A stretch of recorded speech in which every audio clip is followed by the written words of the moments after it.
So you're going under there. I am, and they're a tough one. And they are one of those teams that I would say, like, put a mark next to and go, maybe they could be a surprise. And, of course, Wentz is a question, too.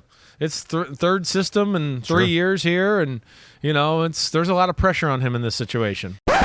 Yes, Commanders fans, the football psychics, analysts, and so-called experts have spoken. After doing a deep analysis and reviewing the calculations, they have determined the season is a wash. Welcome to Beyond the Box Score, where we go beyond the box score discussing the hottest topics in sports. I'm the DMV MVP, and today we're going to break down the 2022 season prediction for the Washington Commanders. Now, if you haven't heard, sports pundits are unimpressed with the Washington Commanders this preseason, and when asked, many are saying the Washington Commanders will finish with less than 7.5 wins this season. And to them, I say, bitch, you think it's small. We need to be thinking big. Yes, you need to be thinking big, man. The Washington Commanders have already averaged 7 wins these past 2 seasons, and I think with the upgrades at the quarterback position, the weaponry, plus the return of Chase Young later this season, that's worth an extra 2 to 3 wins. Now, I'm as big a Heineke fan as the next man, but at the end of the day, Carson Wentz has a stronger arm, better build, and threw 8 less interceptions and 7 more touchdowns than Taylor Heineke last season. So in the first quarter of the season, I see the Commanders going 2-2. I base my predictions on quarterback matchups, weaponry comparisons, and O-line, D-line dominance. So I see the Commanders going 2-2, getting their wins most likely against the Jaguars based on quarterback and skill position matchup, as well as beating the Cowboys based on just having the advantage in the trenches on both the O-line and defensive side. And in the second quarter of the season, I got the Commanders going 2-2 again, with wins likely coming against the Chicago Bears and either the Tennessee Titans or the Indianapolis Colts. The quarterback comparisons are tight.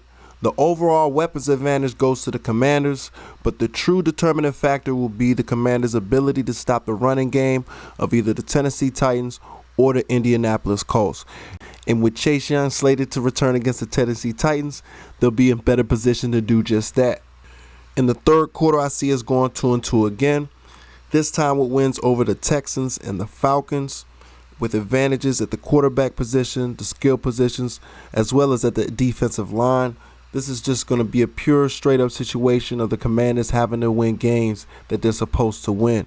At this point, I also see us having Brian Robinson Jr. back, which should add some stability to the run game and the offense overall. I'm also expecting Carson Wentz to be more comfortable in the offense and to make less mistakes than Mills and Mariota.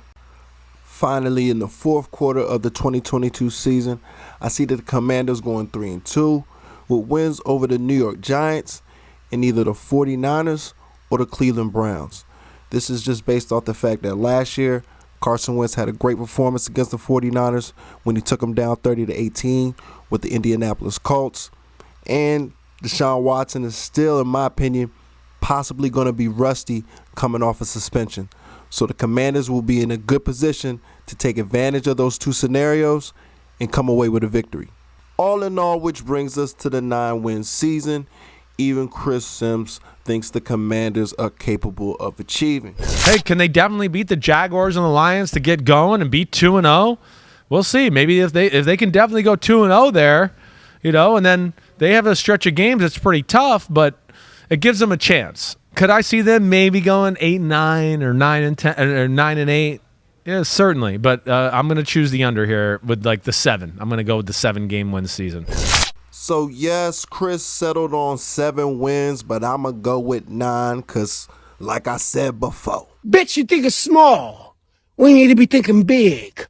And the big picture is they got more new improvements than they do new problems. And I see that translating to at least 2 more wins and a possible wild card playoff berth.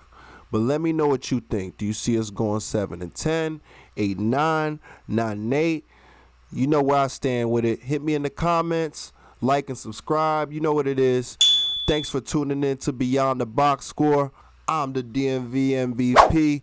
Like and stay tuned for more content. Till then, I'm out.